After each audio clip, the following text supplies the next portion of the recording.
Storefronts where we're showcasing people from different backgrounds, perspectives. It grew into different cities from Chicago to New York to Guatemala City, but the goal is how do we bring people from different backgrounds and perspectives, and it's called La Nova, and now more focus on how to bring people together through AI. Hello, I'm Raven Hibler. I'm the Director of Marketing and Communications for Tapestry 360 Health. We're an FQHC, which is a federally qualified health center serving underserved communities here in Chicago.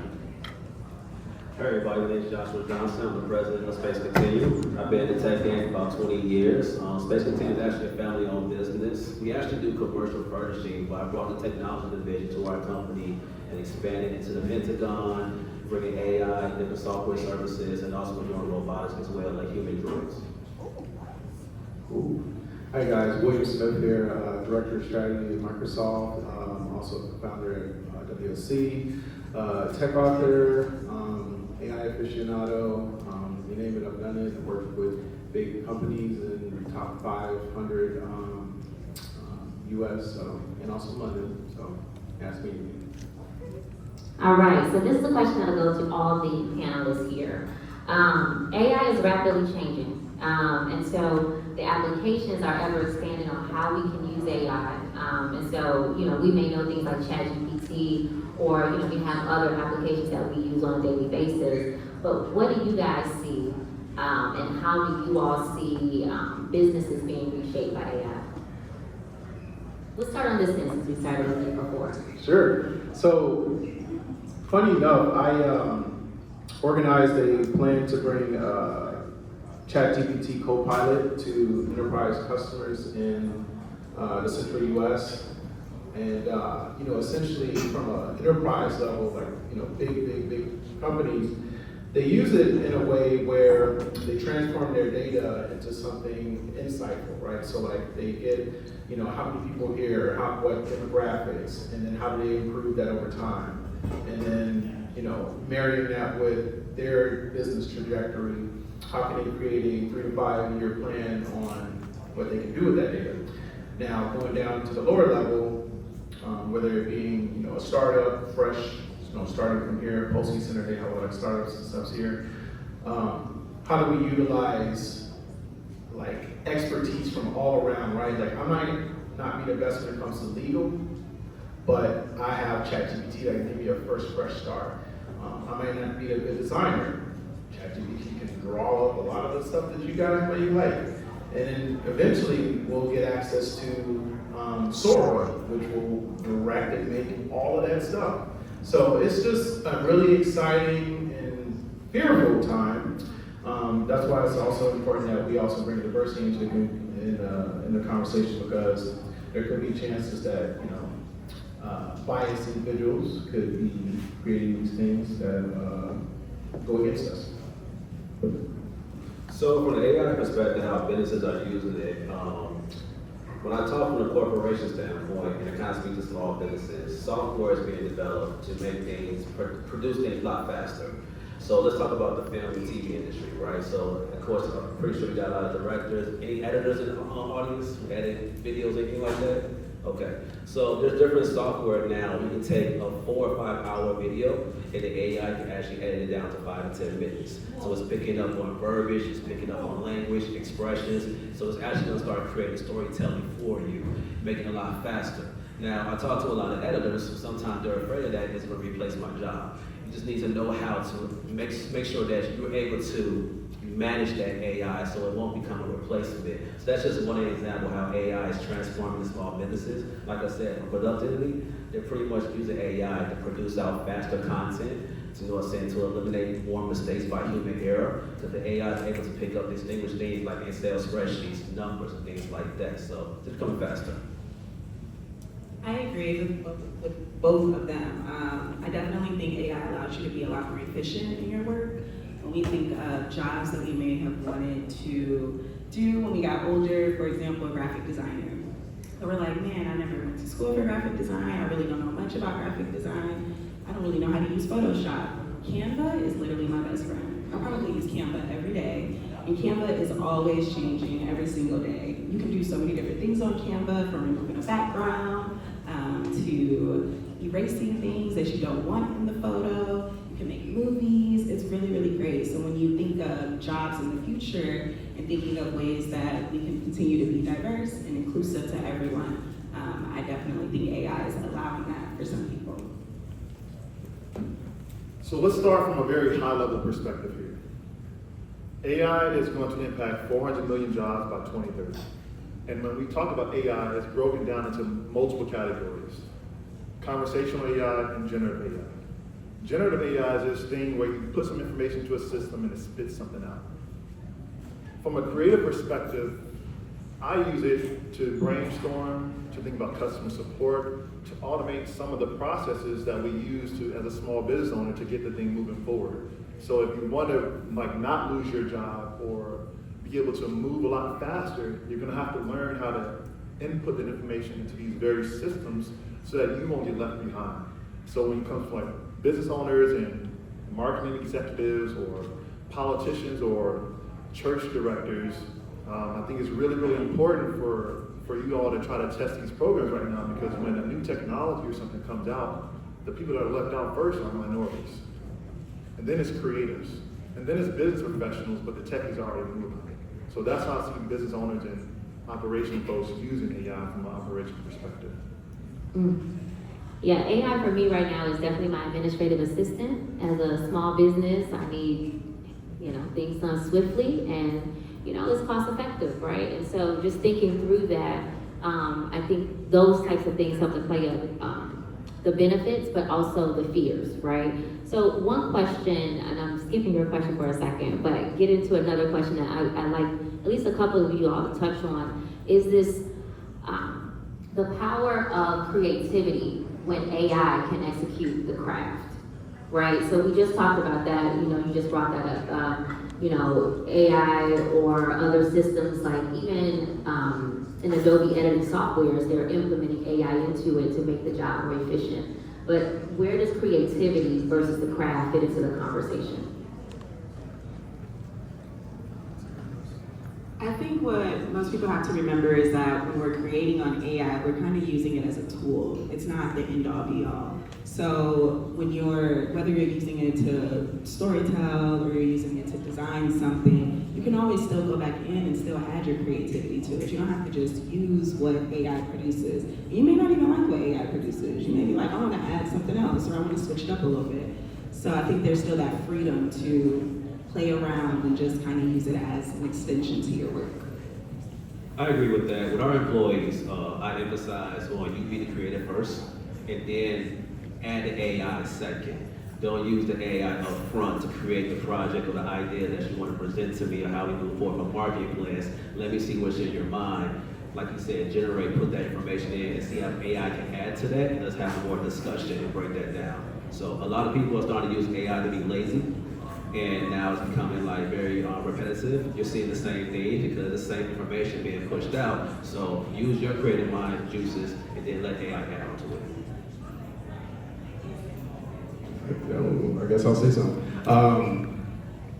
I agree with you guys. I think that the intent is important. So AI isn't a total replacement. You guys still have creative abilities that it tries to emulate.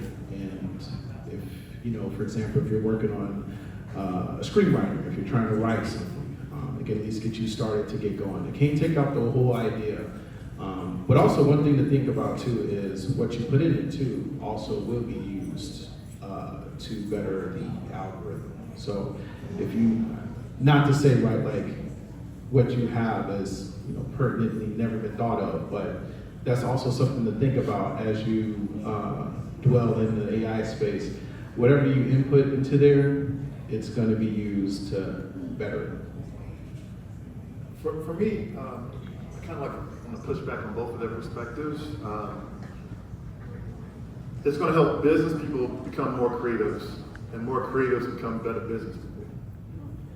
But from a job market perspective, 10 years ago, people said, "Oh, well, be an engineer, be an engineer." Now it's becoming be prompt designers.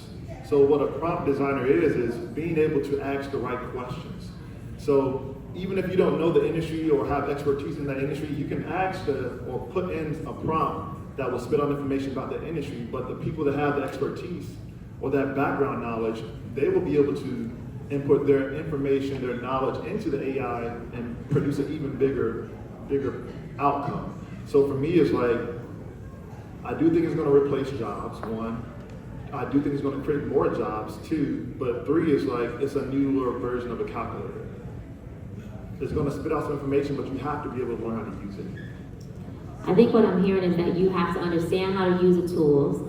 If you are well versed in your craft, you'll be able to use the tools more efficiently than those that are not as well versed, because you know what's missing.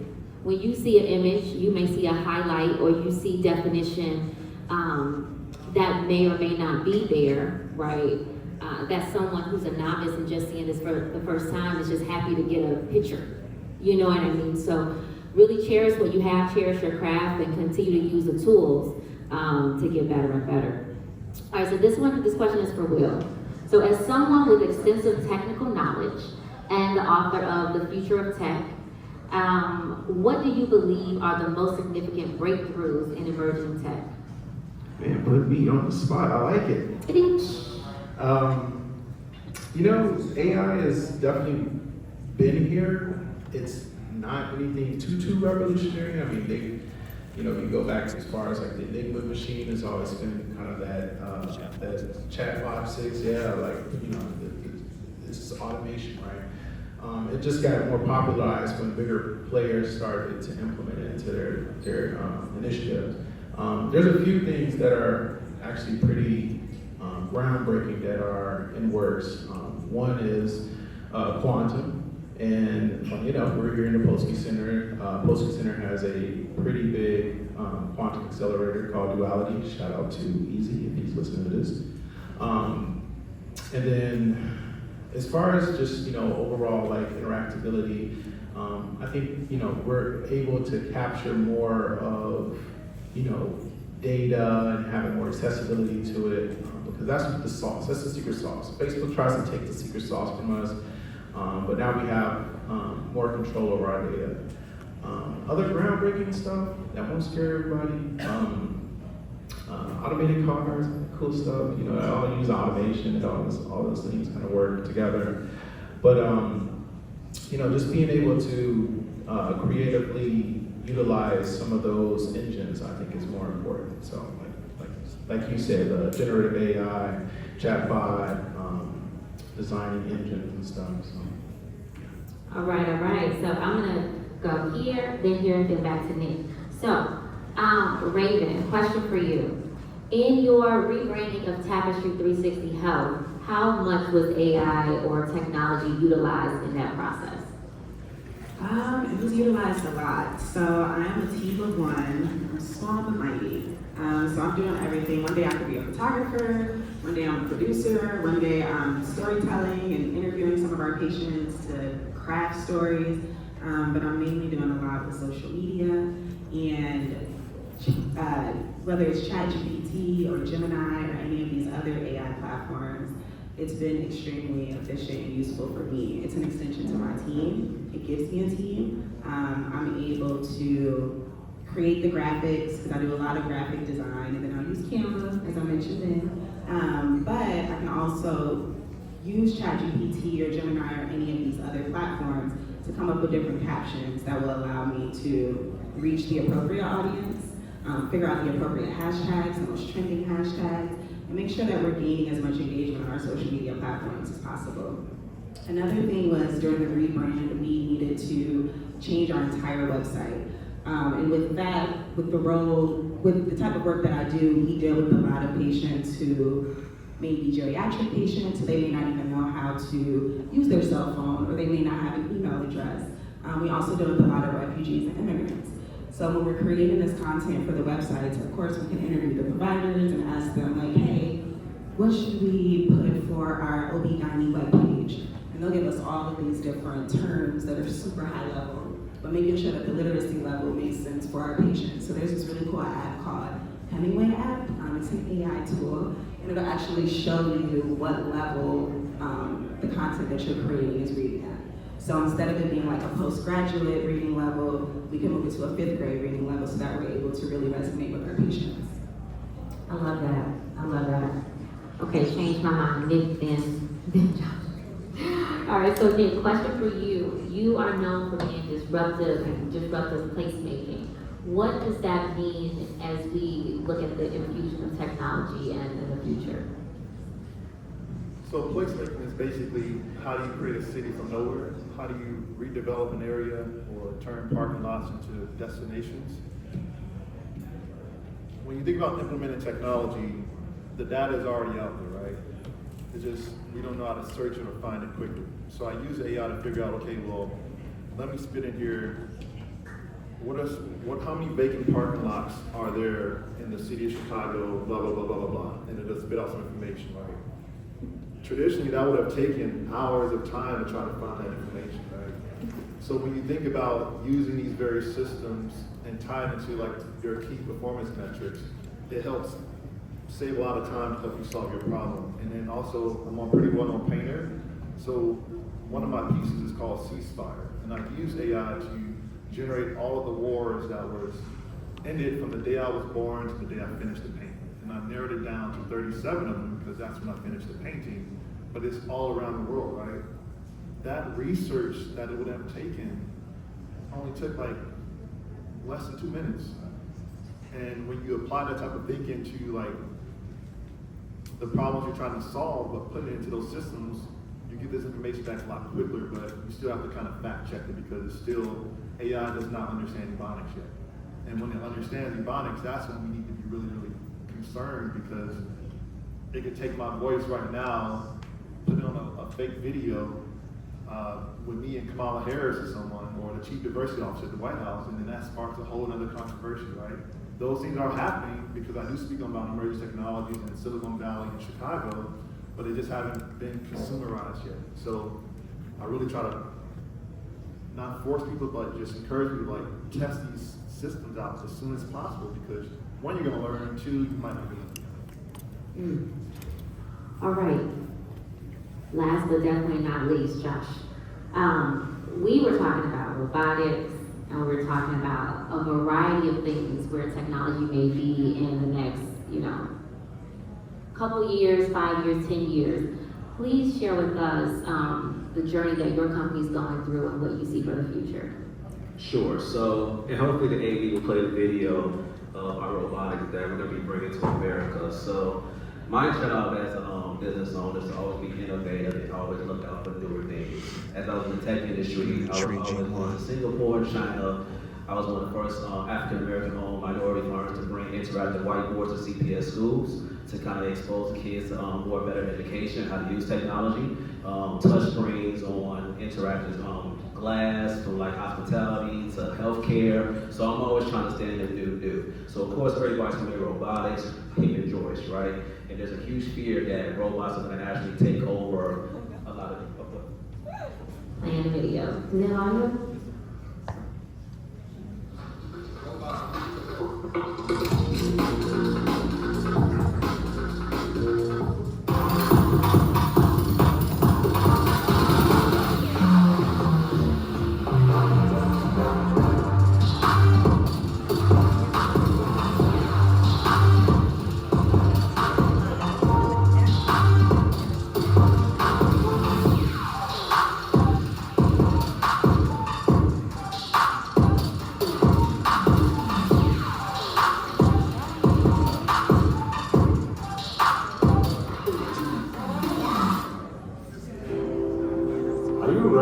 Am I?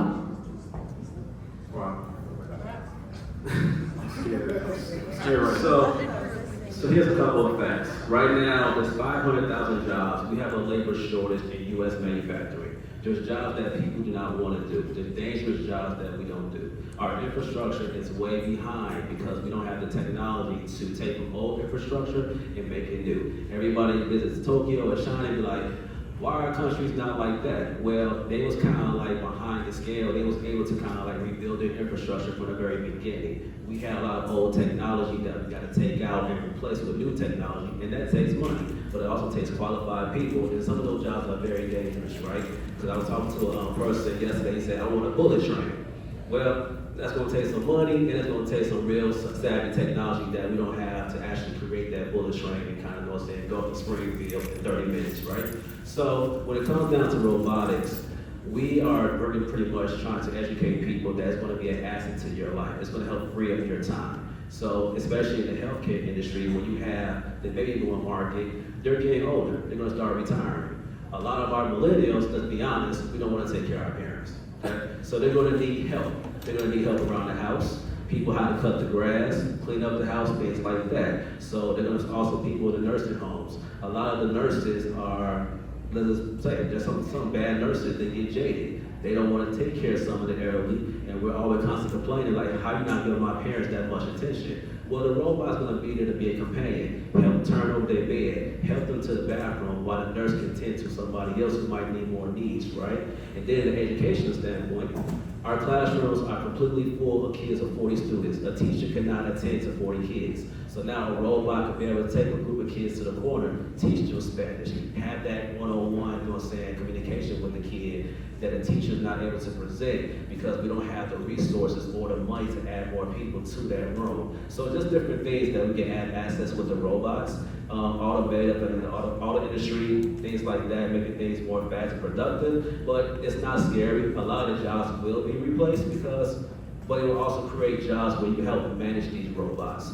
What we're trying to do is create a workforce development program in our inner city neighborhoods to help teach people to do technical things like help fix the robots. Because of course, robots going to malfunction, arms going to break. Those are different jobs where you can actually, you know what I'm saying, rebuild the robots, do troubleshooting, things like that. So, keeping us all aware of timing, I do want to open this up for questions. All right, we got 2 questions right in the front. I'll start here on the left and then we'll come to the right. My question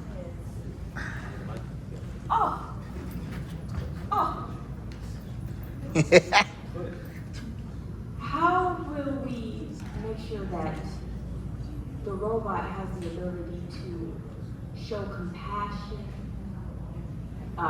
human understanding, especially for those students who have a learning disability and who need more support? Like, will the robot will they be able to like have this thing where it can measure the robot's like stress level or patience, things Okay. like that?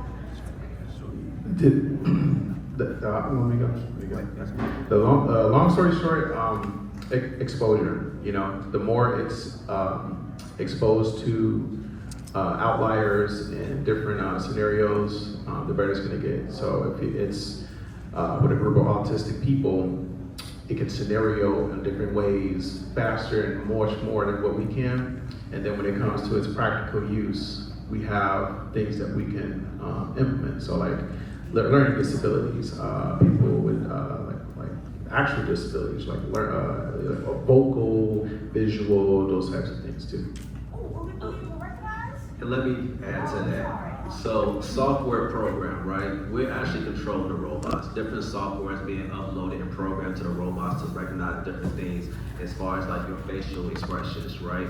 It can't recognize emotion, but we all show different facial expressions and how to react to it. A robot will get constantly smarter and smarter. Let's just say elementary schools. Mima, which is the short robot, she comes with 1 arm and 2 arms. She'll be able to recognize the voice tone in the actual kid on the different questions that they're asking as far as the emotions and the tone and the facial recognition and respond like that. So the robot will constantly get smarter. It won't have a conscience or any feelings, but it will recognize the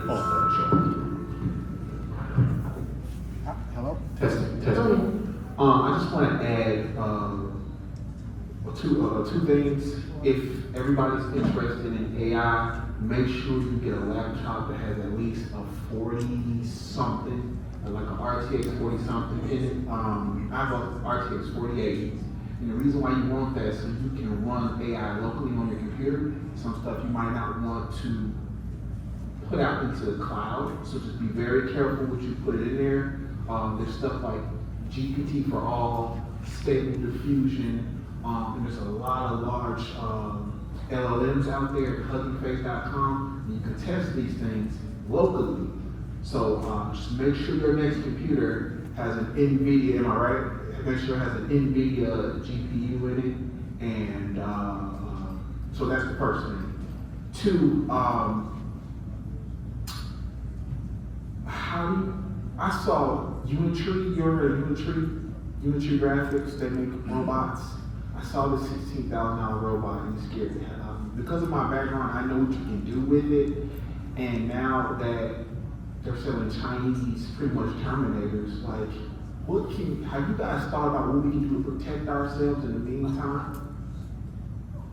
Define protection. So, you mean the software level? Like, You who mean can own physical? like a gun? Like, everybody can own a gun. You see what I'm saying? Like, with my background, I can make the thing do whatever I want to make it do. You know what I'm saying? Yeah. And I'm like, damn, it's just a scary place where you're in. Like Black Mirror. Black Mirror, legit.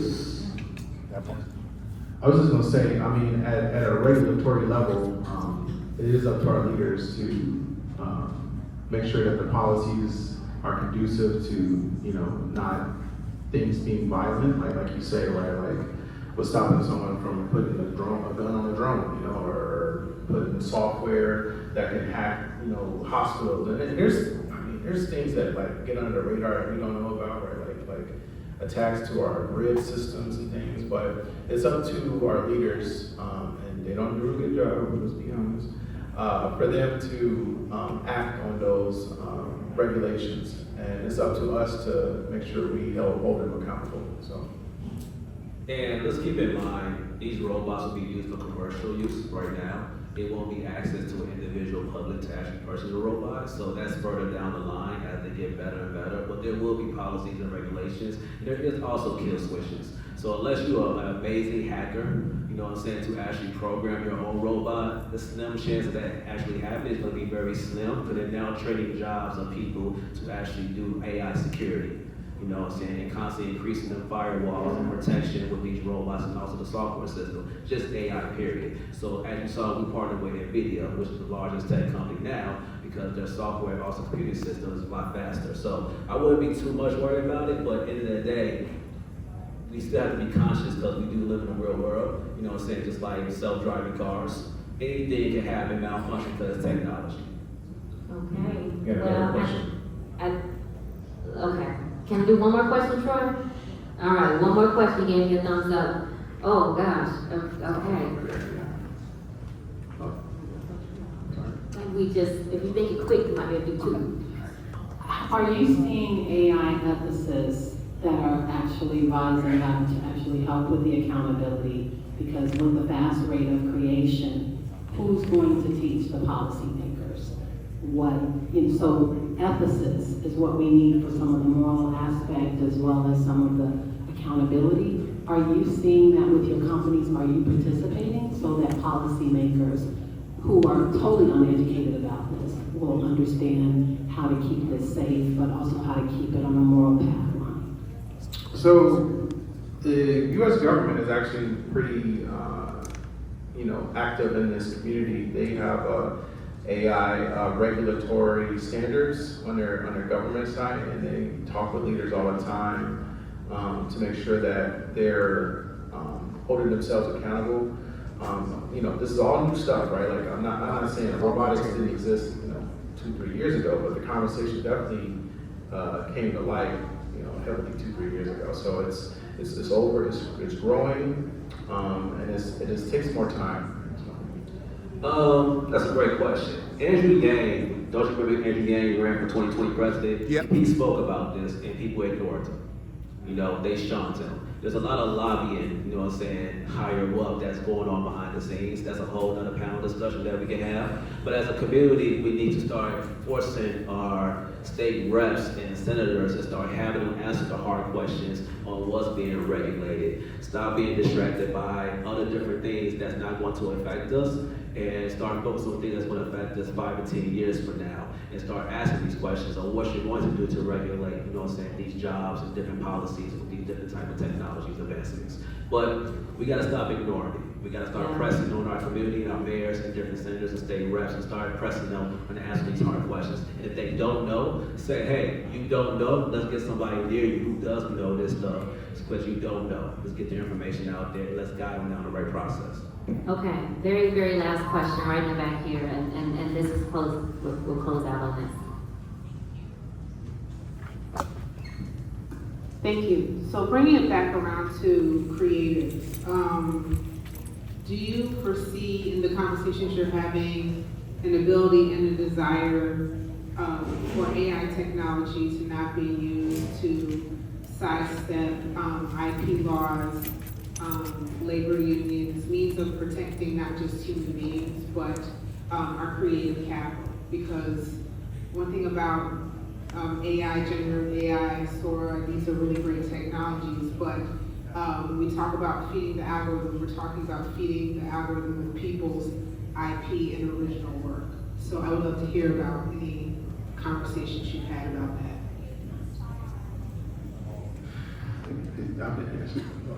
So when it involves creatives and AI, the conversation that I'm starting to see, like I had like a 45-minute conversation with Ryan Fest about like, if he produces a beat and he's using some type of system, one, will it sound like the beat? And two, who owns the beat? So I think they were mentioning before, like the different committees that are starting to form. I think that's happening, but from a ground level, just actually talking to people that actually make and create and do, some of them are going to get sidestepped, but then some of them are going to be looking at, okay, well, I have this internal skill set that I already do. How can I use this tool to make myself better at what I'm already currently doing? And the people and the ones that have that mindset, I feel like they might progress a little bit further than not adapt into that situation. I do feel like there are people that are against it as well, but I'm kind of more for the progressive side of thinking.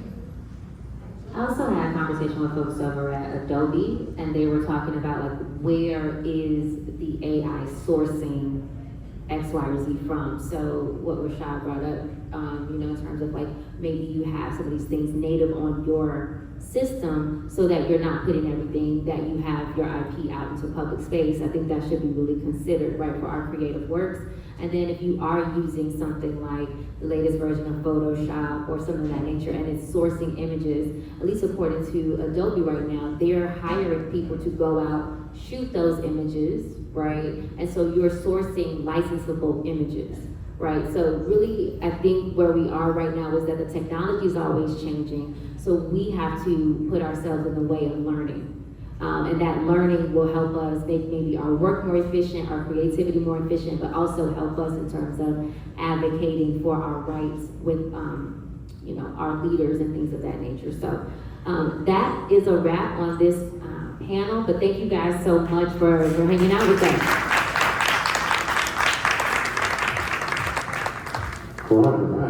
All right, man. Thank you very much, guys. Thank you. Just make sure we got a kill switch, and we're all good. We're all good. Kill switch, turn off. Turn off. Did they have two AIs that start